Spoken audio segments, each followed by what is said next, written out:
보니까 뭐 전 세계에 지금 이 탄소가스 배출로 인해서 그런지 이상 기온이 일어나고 있습니다. 점점 이제 주님의 오심이 가까이 오고 있고 더 이상 이런 날씨나 또 우리가 먹는 거나 또 어떤 나라와 나라 간의 어떤 전쟁이나 또 인간 사회에 있어서 여러 가지 속임이나 사기꾼들 이러한 온갖 제약들이 언젠가는 하나님께서 심판하시고 정결케 하실 것이라는 소망을 갖게 됩니다. 이 세상에는 이 여전히 악이 존재하고 있고 성경을 보더라도 어느 시대에나 악이 없었을 때가 없었습니다. 점점 지금은 더 교묘하게 전 세계를 이제 통제하고자 하는 적그리스도의 그 끔찍스러운 그 야망이 점점 실행되고 있는 그런 시기에 우리가 살고 있는 것 같습니다. 그래서 깨어서 기도하고 주님 오심을 기다리는 그런 정결한 신부의 모습이 우리에게 필요하지 않나 생각이 듭니다. 오늘 요한복음 17장 11절 12절에서 거룩하신 아버지여라는 제목으로 교제하겠습니다. 요한복음 17장 11절 12절입니다.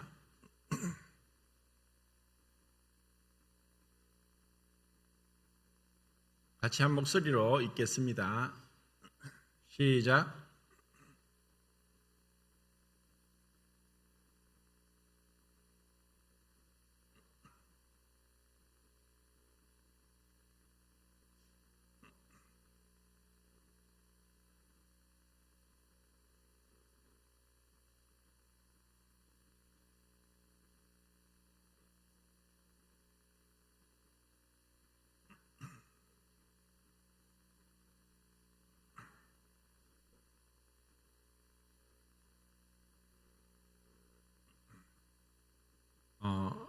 예수님이 지금 그 대제사장으로서의 기도를 하시는데 아버지여 아버지 하면서 너무나 친근하게 아버지를 부르면서 기도하고 있습니다.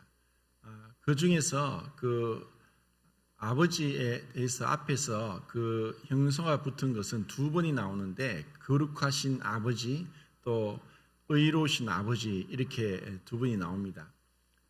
거룩하신 아버지라고 했을 때 이 거룩이라는 그 단어가 순수 우리말인데 사실 그 해석하기가 좀 어렵습니다. 그런데 성경에서 이 거룩이라는 이 단어는 오직 하나님께만 사용되고 또 하나님께서 특별하게 어떤 목적을 위해서 기름 부음 받고 기름이 발라진 곳에만 거룩하다라고 말씀하셨습니다. 그 히브리어로는 카도시 또는 코데시라고 이렇게 발음을 하는데 분리하다는 뜻입니다. 하나님은 이 세상의 그 어떠한 것과도 상관없이 분리해 있는 분이라는 것을 이제 얘기를 합니다. 그렇기 때문에 하나님 이외에 또 하나님께서 특별하게 성령을 상징하는 기름 부음 받지 않은 어떤 사람이나 물건에는 거룩하다라고 할 수 없습니다. 세상의 어떤 곳에서도 또 어떤 종교에서도 그것을 거룩하다라고 할 수 없습니다. 성경적으로 볼 때는 하나님께 속한 것만 거룩하다고 했습니다. 그리고 하나님을 찬양할 때 이사야서 6장에서 그 이사야 선지자가 환상 가운데 하늘 성전에서 예배가 드려지는 모습을 봅니다. 그때 이제 스랍이 성경에서 유일하게 나오는 곳이 이사야 6장입니다. 천사들은 그 수가 만만이요 천천이라서 이루 헤아릴 수 없는 천사들이 있고 그리고 그들에게 계급이 다 정해졌는데 성경에 나오는 계급은 스랍과 그룹, 세라핌과 케루빔 이 두 종류밖에 없습니다. 그 외에도 더 많은 종류가 있을 것 같은데 그리고 그 스랍은 날개가 6이 있다고 했습니다. 두 날개로 머리를 가리는 것은 감히 하나님 앞에 머리를 들 수 없는, 과거에도 우리나라 왕정 시대 때 왕이 지나가면은 그 누구도 머리를 들고 왕을 쳐다볼 수 없었습니다. 그것처럼 피조물 중에 최고의 능력과 아름다움과 지위를 가지고 있는 서랍조차도 하나님 앞에 머리를 들 수 없는 것입니다. 머리를 가렸고 발을 가리는 것은 아무리 천사라 할지라도 가장 추한 부분은 하나님 앞에 가려져야 했습니다. 과거에도 이 사극이나 보면은 왕 앞에 갔다가 나올 때는 뒤를 돌아서서 나오면 절대로 안 됩니다. 앞을 보고 뒷걸음쳐서 나와야 됩니다. 그것은 감히 왕 앞에 뒷모습을 보여서는 안 된다고 하는 그러한 원칙이 있었던 것 같아요. 그처럼 서랍도 두 발을 가렸습니다. 그리고 두 발로 날개짓하며 날면서 거룩하다 거룩하다 거룩하다라고 찬양을 합니다. 하나님을 찬양할 때는 그분의 여러 속성들이 있습니다. 그분은 하나님은 사랑이다 사랑이다 사랑이다 하지 않습니다. 하나님은 전지하시다 전지하시다 하지 않습니다. 하나님은 전능하시다 전능하시다라고도 하지 않습니다. 하나님은 은혜롭다 자비롭다 공의롭다 또 무수부지하시다, 이런 많은 하나님의 비공유적 속성이 있는데 그러한 하나님을 그렇게 찬양하지 않고 오직 거룩하다 거룩하다 거룩하다라고 합니다. 그리고 이 거룩은, 하나님의 거룩하심은 이 세상과 완전히 구별되고 분리되고 하나님만이 가지고 있는 모든 속성들의 본질이 거룩이라고 또 성경학자들이 이야기를 합니다. 그래서 거룩하신 아버지여라고 예수님이 그렇게 기도하실 때 우리는 그 거룩이 무엇인지를 조금 한번 생각해 봐야 될 것 같습니다. 레위기의 11장 44절 45절 말씀이 베드로전서 1장 15절 16절에 그대로 인용이 되면서 반복 사용되고 있습니다. 그 말씀은 내가 거룩하니 너희도 거룩할지어다 하는 말씀입니다. 레이는 그 야곱의 셋째 아들입니다. 레아가 낳은 셋째 아들이고 또 그 남편의 사랑을 얻기 위해서 셋째 아들을 낳으면서 이제는 내 남편 야곱이 나와 연합할 것이다 라는 기대를 갖고 레이라는 이름을 지었지만 여전히 야곱의 마음은 라헬에게 있었습니다. 이로 인해서 그 레이라는 그 이름이 참 무색하게 된 것 같지만 이후에 그 야곱의 딸 디나의 사건으로 인해서 시몬과 레이가 칼을 차고 세겜족 남자들 다 죽이는 끔찍한 사건이 있게 됩니다. 실상 그 시몬과 레이는 야곱의 아들들 중에서 굉장히 성격이 난폭하고 또 다혈질적이고 그리고 그 어떤 부분에서는 싸나웠던 것 같습니다. 그런 레이를 하나님은 하나님 앞에서 제사를 드리는 제사장 계급으로 부르셨습니다. 제사장이 하는 역할은 성막에서 죄를 범한 자들이나 또 하나님께 헌신의 의미로 번제 제사를 드리는 자들이 왔을 때 그 예배자가 제물을 죽이고 안수하고 그 죄를 전가시키고 그 제물을 죽이고 나서 제사장들은 그 죽일 때 흘린 피를 받아서 제단에 뿌리고 또 대속죄일 날 7월 10일 날 지성소에 7번 뿌리는 것으로 속죄함을 받는 의식을 치렀습니다. 그렇기 때문에 그 레이 제사장들이 그 중에서 고핫과 게르손과 므랄이 세 아들 중에서 고핫이 아므람과 이스할과 헤브론과 우시엘을 낳고 아므람이 아론과 모세를 낳았는데 아론의 자손들 그러니까 레이가 낳은 세 아들 중에 그 세 아들 중에서 이 아론의 자손들만이 제사장이 되었습니다. 고핫이 낳은 그리고 아므람이 낳은 그리고 아론이 낳은 이렇게 이제 족보가 하나님께서 레이의 자손들 중에서 고핫, 아므람 또 아론의 계보에만 제사장이 되도록 하셨습니다. 그러니까 그 제사장은 하나님 앞에 늘 성막을 지키고 있었고 다만 이동 중에는 고핫 자손과 게르손 자손과 므라리 자손들이 각각 그 성물에 맡은 것이 달랐고 그리고 수레를 끌었고 또 그 제사장들은 어깨에다가 붓개를 메고 이동을 했습니다.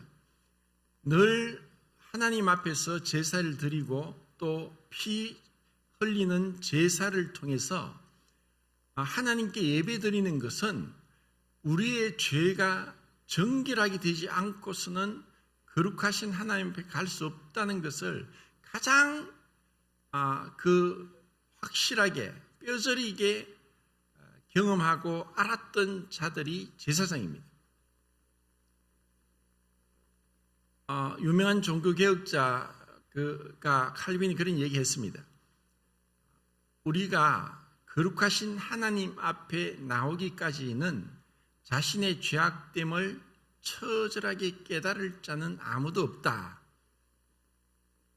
우리가 하나님을 모르는 것은 그만큼 우리의 죄가 얼마나 추악한지 모르는 것입니다. 지금 읽은 본문에서 거룩하신 아버지께서 예수님을 통해서 그 택한 자들을 다 지켜 보존하고 끝까지 그들을 지키신다고 말씀하셨지만 멸망의 자식들에 대해서는 그들의 죄로 인해서 그들을 이 심판을 받는다고 했습니다. 그 멸망의 자식을 이야기하면은 우리는 가룟 유다를 떠올릴 수 있습니다. 제가 요한복음 6장을 할 때 가룟 유다에 대해서 7가지를 말씀드렸습니다. 다시 한번 말씀드리겠습니다. 예수님이 가룟 유다를 제자로 선택한 첫 번째 이유는 예수님의 순종입니다. 그것은 성경을 응하게 하기 위함이다. 시편에 기록된 말씀을 성취하기 위해서 예수님은 오셨습니다. 예수님이 오신 것은 기록된 성경 말씀대로 100% 순종한 유일한 분입니다. 예수님은 자신의 뜻을 이루기 위한 것이 아니라 아버지 뜻을 이루기 위해 왔고 그리고 성경에 기록된 대로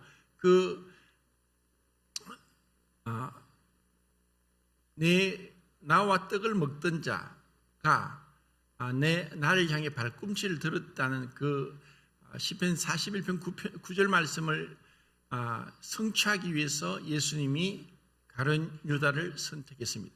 두 번째는 예수님은 가룟 유다가 자기를 팔 것을 이미 알고 계십니다.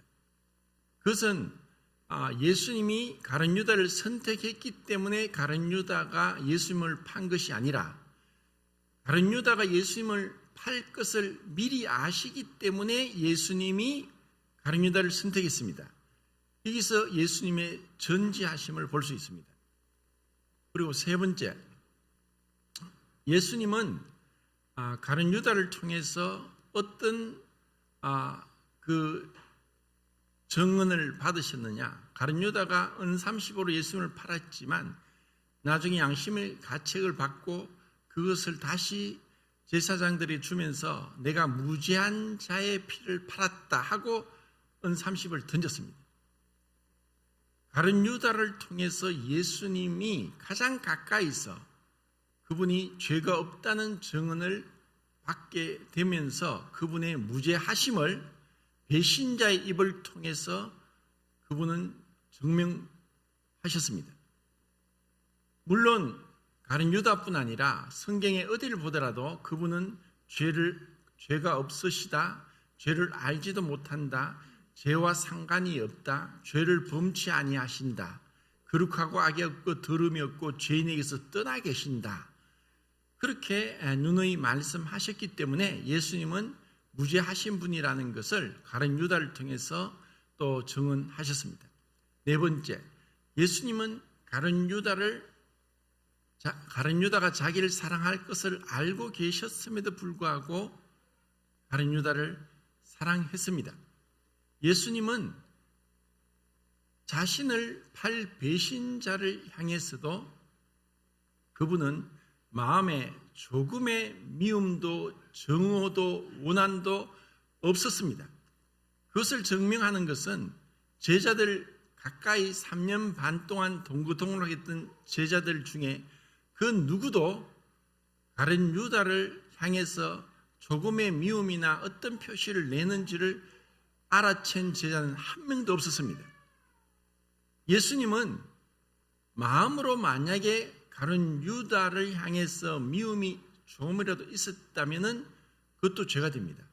왜냐하면 마태복음 5장에서 옛사람에게 이른바 살인하지 말라는 말을 너희가 들었으나 나는 너희에게 이르노니 형제를 미워하는 자마다 마음에 이미 살인하였고 형제를 낙을 하는 자는 이미 살인한 자라고 하셨습니다. 하나님 보실 때 우리 마음의 미움과 입술에 내뱉은 어떠한 헛된 말도 그것은 하나님 앞에는 죄가 되고 살인죄가 됩니다. 예수님은 조금도 가룟 유다를 미워하지 않았습니다. 그분은 사랑이십니다. 그분은 빛이십니다. 그분은 어둠이 조금도 없으십니다. 그분은 죄를 알지도 못하고 죄를 범치 아니하시고 죄와 상관이 없고 또 죄와 완전히 구별된 거룩하신 분이십니다. 다만 가룟 유다가 그 사랑을 거절했을 뿐입니다. 사랑의 전제 조건은 자유의지입니다. 만약에 예수님이 가룟 유다를 사랑하시기 때문에 가룟 유다가 예수님을 사랑해야 된다고 하면 그것은 사랑이 아니라 복종입니다. 하나님은 우리를 향해서 복종을 원치 않습니다. 사랑의 전제 조건은 자유입니다. 그래서 하나님을 대적하고 배신할 수 있는 선악과가 주어진 것입니다. 그리고 다섯 번째, 죄의 추악성을 가룟 유다를 통해 볼 수 있습니다. 가장 거룩하시고 완전하시고 조금의 죄도 없으시고 사랑이 충만하시고 그리고 그 자신을 팔자를 처음부터 알고 계심에도 불구하고 예수님 가장 가까이 있었던 가룟 유다는 마음으로 끊임없는 번뇌, 갈등, 또 의심 그리고 예수님을 향한 반역을 저질렀습니다. 이것이 죄의 추악성입니다. 우리가 우리의 행동으로 우리의 모습으로 어떻게 할지라도 우리 마음의 중심에 무엇이 있느냐, 그것은 사람은 알 수 없습니다. 하나님만이 아십니다. 죄가 얼마나 추악합니까? 그것은 예수님 가까이서 가장 거룩하신 분 앞에 있으면서도 그 죄를 떨쳐버리지 못할 정도로 죄는 추악합니다. 여섯 번째, 죄는 기만적입니다. 속입니다. 음탕합니다. 이중적이고 위선적입니다.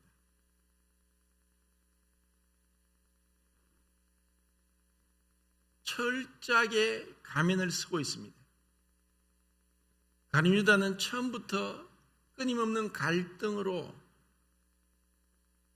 계산을 했고 자기의 생각대로 자기가 마음먹은 대로 기회를 노렸습니다. 죄가 들어오고 죄가 우리에게 조금이라도 있으면 적은 누룩이 온 덩어리에 퍼진다. 우리 개인의 마음이나 교회에서 이러한 작은 죄가 들어오면 그것이 점점 온덩이에 퍼지는 누룩과 같습니다. 7번째, 죄는 보편적입니다. 다른 유다에게 있었던 일이 2000년 전에 있었지만 지금도 비일비재하게 일어나고 있습니다. 사람과 사람 사이에 배신이 있고 불신하고 있고 또 다툼이 있고 미움이 있고 정오가 있고 불화가 있습니다. 그것은 모두가 죄입니다. 다른 유다에게만 있던 것이 아니란 겁니다. 그리고 이런 많은 사람들이 마귀에게 속아서 자기 길을 따라 걷습니다. 가인의 길을 따라가고 발람의 그 길로 가고 있고 고라의 폐역을 따라가고 있고 발람의 어그러진 길로 가고 있습니다. 가인도 하나님을 알고 예배드린 자였지만 자기 생각대로 예배를 드렸습니다. 우리가 거룩하신 하나님 앞에 예배를 드린다는 것은 어떠한 자세로 나와야 되느냐. 지금은 없지만 같이 예배를 드렸던 한 성도가 늘 불만이 있었습니다. 왜 성도들이 예배 시간 15분 전에 앉아서 예배를 준비하지 않느냐? 왜 떠들고 잡담하느냐? 그 성도의 기준에는 15분 전에는 앉아서 잠잠히 예배 준비를 해야 됐습니다. 그렇지만 그것은 자기 기준에 그렇게 하는 것은 옳은 것이고 또 그렇게 권장할 만하고 그렇게 해야 됩니다. 그런데 그 성도는 다른 성도의 연약함을 받아들이지 않고 판단하고 그리고 권면을 받아들이지 않고 하나됨을 유지하지 않고 자기 고집대로 떠났습니다. 인간은 참 모순적입니다. 한 가지는 알지만 또 다른 거에 저촉될 수 있습니다. 우리가 거룩하신 하나님 앞에 예배를 드린다는 것은 늘 자기를 살피면서 그분 앞에 거룩하신 주님 앞에 우리가 낮아지는 것입니다. 예수님은 누룩을 대해서 말씀을 하셨는데 죄를 상징한 게 누룩입니다. 바리새인의 누룩과 사두개인의 누룩과 헤롯의 누룩. 바리새인의 누룩은 외식과 형식주의입니다. 우리가 하나님께 예배를 드리면서 거룩하신 하나님 존전에 나아가서 겸손하게 엎드리지 않으면은 형식적으로는 예배를 드릴 수 있을지 몰라도 바리새인처럼 위선적이 될 수 있습니다. 우리가 예배를 드렸다고 스스로 만족하는 것이 예배가 아닙니다. 그것은 하나님 앞에, 그 거룩하신 하나님 앞에 내가 처절히 낮아지고 감사로, 기쁨으로, 평안으로 충만한 것입니다. 내 감정을 다 내려놓는 것입니다. 나답과 아비후가 다른 불을 들이다가 죽었을 때 불이 나와서 그 몸을 불살랐지만 거룩한 제사장 옷은 조금도 타지 않았습니다. 그리고 대제사장인 아론에게 아들이 죽었지만 머리를 풀지 말고 슬퍼하지 말라고 했습니다. 하나님 앞에서는 예배를 드리는데 인간적으로 가장 비극적인 아들의 죽음에서조차도 슬픔을 보여서는 안 됩니다. 왜냐? 거룩하신 하나님 앞에서보다 더 귀중하고 마음을 두고 마음에 힘을 다해서 정성을 쏟을 것이 없기 때문입니다. 만약에 그렇게 하나님보다 더 자기의 슬픔에 더 빠지면 그것은 우상입니다. 우상은 멀리 있는 게 아닙니다. 이스라엘 백성이 금송아지를 만들었다고 해서 그것이 우상이 아니라 우상은 우리 자신이고 내 생각이고 내 행동 안에서 얼마든지 나올 수 있습니다. 주님보다 더 먼저 될 수는 없는 겁니다. 사두개인의 누룩은 인본주의입니다. 사두개인은 자기 기준대로 성경을 믿습니다. 천사는 없다. 부활도 없다. 오늘날도 성경을 자기 기준대로 믿는 사람, 그런 자들이 많습니다. 미국에 그 유명한 유전학자가 있습니다. 갑자기 이름이 생각 안 나는데 그 사람이 그 유신 진화론자입니다. 그 사람은 성경을 자기 기준대로 믿어요. 하나님을 부인하는 게 아니라 인간의 염색체 DNA는 아데닌과 티민, 시토신과 구아닌이 한 세포 안에 염색체가 30억 쌍이 있습니다. 그런데 그 30억 쌍의 인간의 염색체 그 순서를 2003년부터 2012년까지 10년 동안 전 세계 유전학자들이 모여서 그것을 연구하고 밝힌 인간 게놈 프로젝트의 총 책임자였습니다. 그렇지만 그 사람이 이 인간의 유전자를 연구하다가 도저히 풀 수 없는 부분에 있어서 하나님이 하셨다, 하나님이 설계다, 하나님이 하시지 않고는 이것은 불가능하다 하고 선언했지만 하나님을 성경대로 믿지 않습니다. 인간의 과학 아래에 두고 성경을 보는 겁니다. 이것은 사두개인의 누룩입니다. 우리 기준대로 하나님을 제한해서는 안 됩니다. 나의 경험과 나의 지식으로 하나님을 제한할 수 없습니다. 피니툼 논 카팍스 인피니티.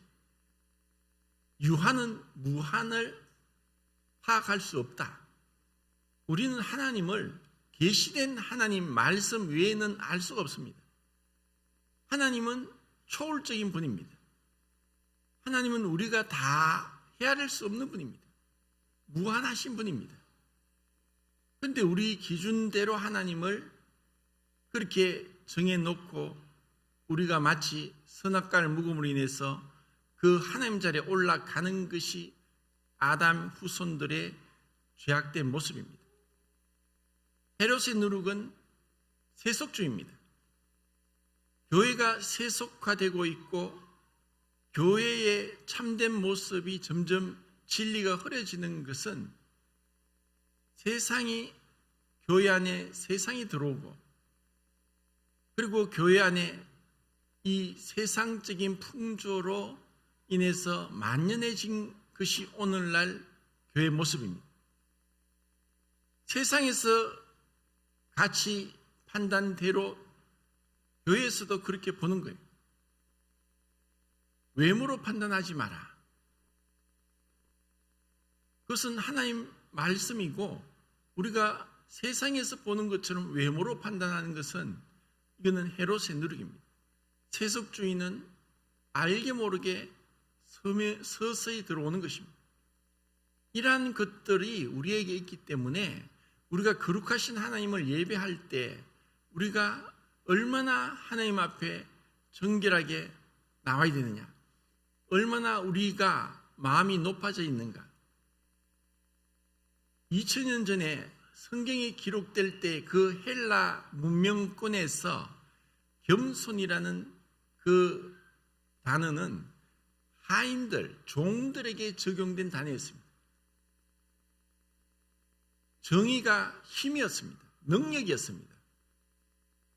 그것이 헬라 문명이었습니다. 로마 시대에 로마가 추구했던 것은 힘입니다. 그것이 정의입니다. 그래서 겸손이라는 것은 노예들에게만 적용되는 것이었습니다. 그런데 예수님이 겸손이 무엇인지를 우리에게 가르쳐 주셨습니다. 말구에 그 어린 아기가 누이셨습니다. 종의 모습을 가지시고 그 가장 비천한 자들을 제자로 삼았습니다. 그리고 그 제자들의 발까지 씻겨주셨습니다.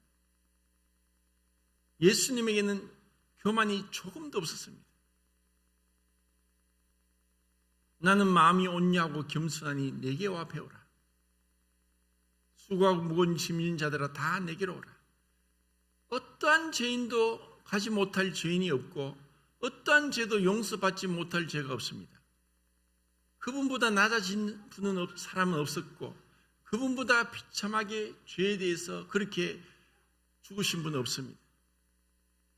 레위기에서 예배를 드릴 때 제물을 가져온 자들이 그 제물이 머리에 자기의 손을 얹고 그리고 제사장이 그 예물을 가지고 온 자의 손 위에 손을 얹고 기도를 합니다. 그 죄를 이 제물을 가지고 온 자의 죄를 이 제물에게 전가시킵니다. 그리고 그 제물을 가져온 자가 그 제물을 칼로 찔러 죽입니다. 그리고 가죽을 벗기고 각을 뜨고 내장을 뺍니다. 그러면 그 피를 받아서 제사장이 피를 뿌리고 죄를 용서받는 의식을 합니다. 하나님 앞에 죽지 않고서는 나가지 못한다. 피 흘림이 없으면 죄사함이 없다. 그리고 그것을 우리가 죽지 않고 대신 제물을 죽이는 것을 통해서 죄가 얼마나 끔찍한가를 알았고 하나님이 얼마나 거룩한지를 알았던 것입니다. 그들은 그런 모형을 통해서 하나님을 알았습니다. 우리는 지나간 예수님의 사역을 듣고 믿음으로 예수님을 압니다. 그럼 우리는 얼마나 거룩하신 하나님 앞에 합당한 제사를 드리고 있습니까? 에녹이 하나님과 동행할 때 보라, 거룩한 수만의 천군 천사가 거룩한 분이 함께 임하셔서 이 세상에 경건치 않은 사람들의 경건치 않게 행한 경건치 않은 모든 죄악들을 심판하시리라. 하나님과 동행했을 때 이 세상이 얼마나 경건하지 않은지를 알았습니다. 로마서 1장에서는 하나님의 진노가 불의로 진리를 막는 사람들에게 모든 불경건과 경건치 않음과 불의를 통하여 진노가 나타난다고 했습니다. 경건치 않음은 에녹이 외쳤던 것이고 이 세상은 경건치 않습니다. 경건치 않은 것은 영어로는 간리스라고 해서 하나님을 닮지 않은 것입니다. 그리고 헬라로는 아세베이아라고 해서 예배드리지 않는 자입니다. 하나님께 예배드리지 않고 하나님께 나가지 않는 자, 이것은 곧 죄입니다. 이러한 세상 가운데 예수님이 믿는 자들을 택하시고 그들을 지키고 보존하고 그들이 아버지와 내가 하나이듯이 그들이 하나가 되기를 위해서 5번을 기도하십니다. 그런데 여기서 하나가 되게 하기를 원한 그 원래의 기도의 뜻은 하나가 되게 하신 것을 힘써 지키라는 뜻입니다. 자, 에베소서 4장을 보겠습니다. 에베소서 4장.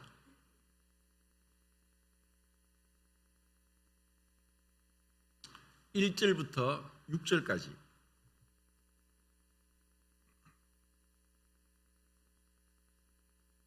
같이 읽겠습니다. 시작.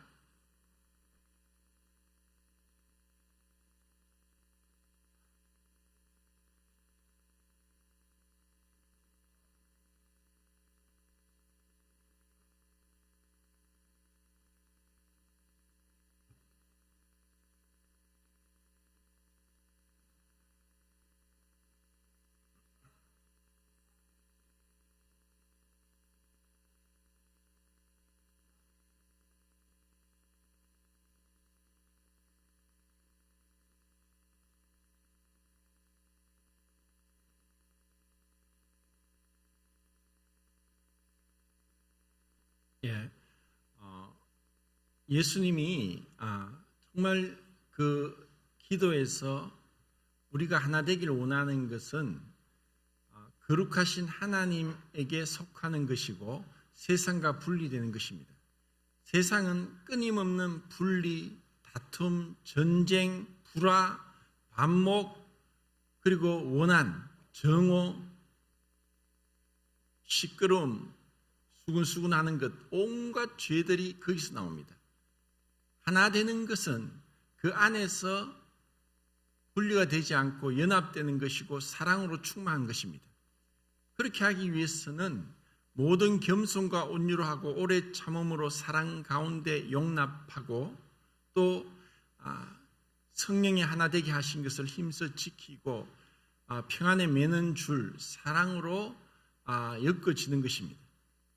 이것이 없이는 우리가 하나님 거룩하신 아버지 앞에 예배를 드리면서 이러한 말씀대로 행하지 않으면은 또 우리는 바리새인의 누룩에 사두개인의 누룩에 빠질 수 있습니다.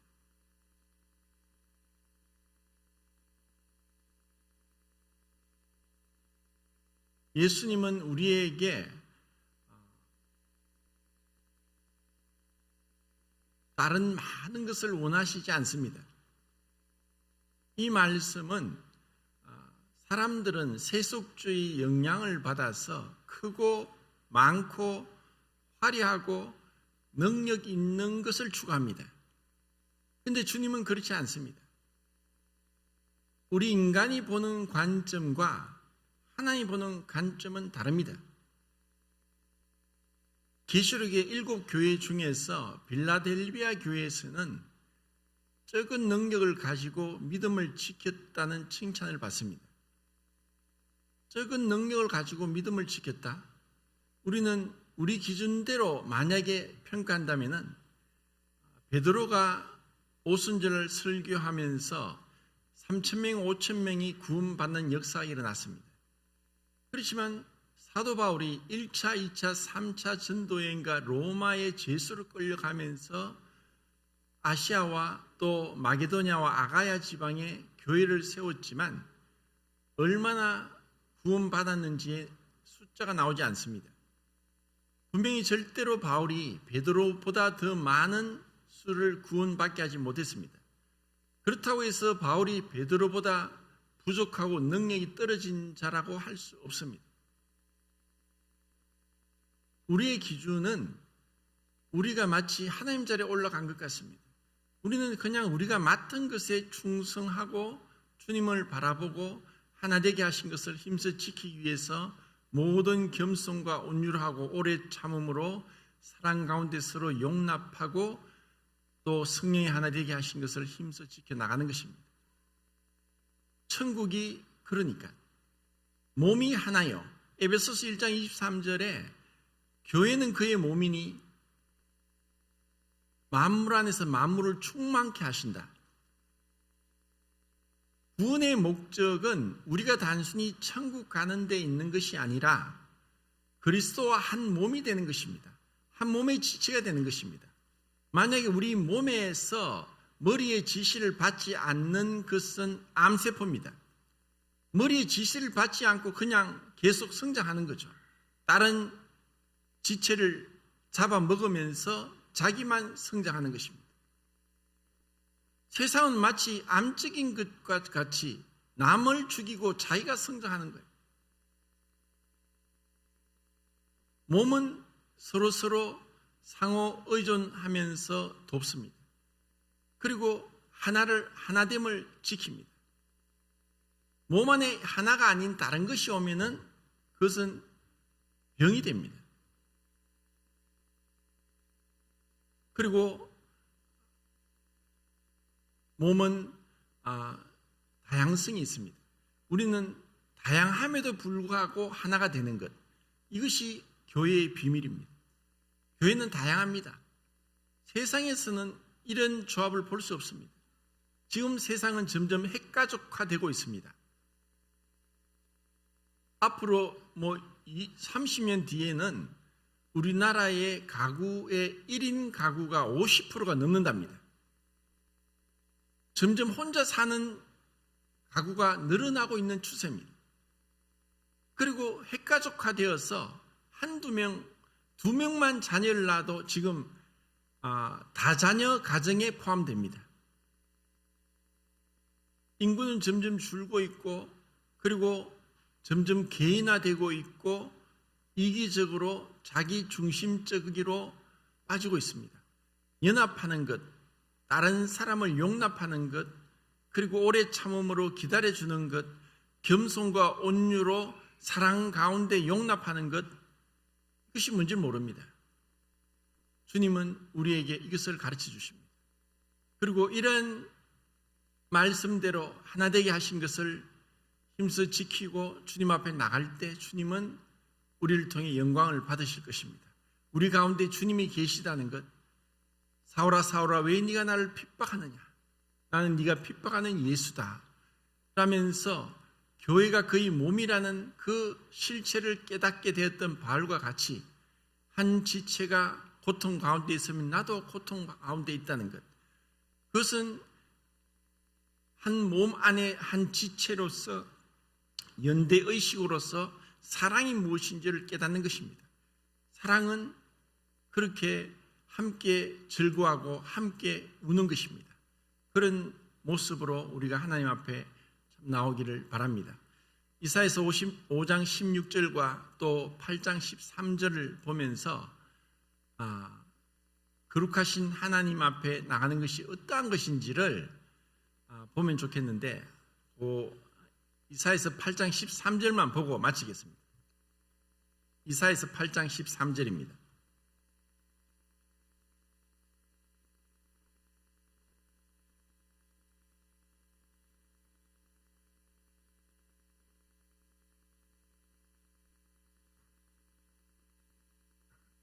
같이 읽겠습니다. 8장 13절 시작.